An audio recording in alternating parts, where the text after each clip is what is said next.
Outrage is growing over the deaths of three UN peacekeepers in southern Lebanon in the space of 24 hours. Two Indonesian peacekeepers were killed on Monday after an explosion from an unknown origin destroyed their vehicle near Bani Hayan, while two other soldiers were wounded. Another Indonesian soldier was killed overnight Sunday into Monday when a projectile exploded near one of the group's positions.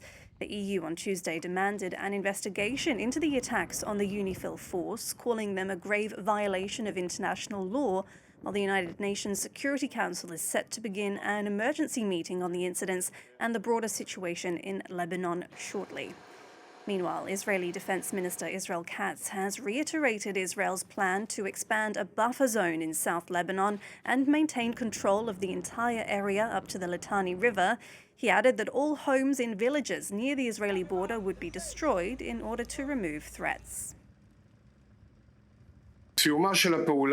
At the end of the operation, the IDF will position itself in a security zone inside Lebanon, along a defense line against anti-tank missiles, and will maintain security control up to the Litani River, including to the bridges that remain, while eliminating the Radwan forces that infiltrated the area, and destroying all weapons found there.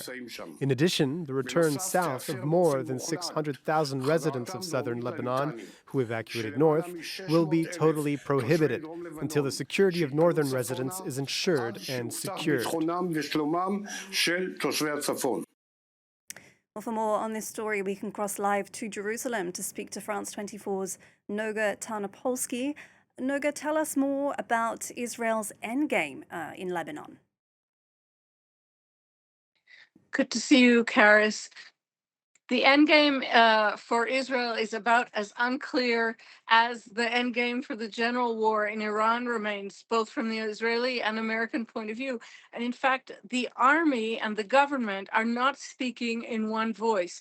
So we just heard the Minister of Defense repeating Prime Minister Netanyahu's line, the government line, basically describing an Israeli invasion and occupation of southern Lebanon, a long-term occupation, without using that word.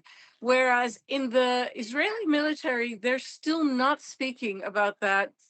And from what I understand, they're extremely reluctant to commit troops to any sort of permanent presence. So as late as yesterday, we heard from military sources that the Israeli army didn't want to have to set up any outposts at all in Lebanon because they would be magnets for terror attacks, guerrilla attacks by Hezbollah.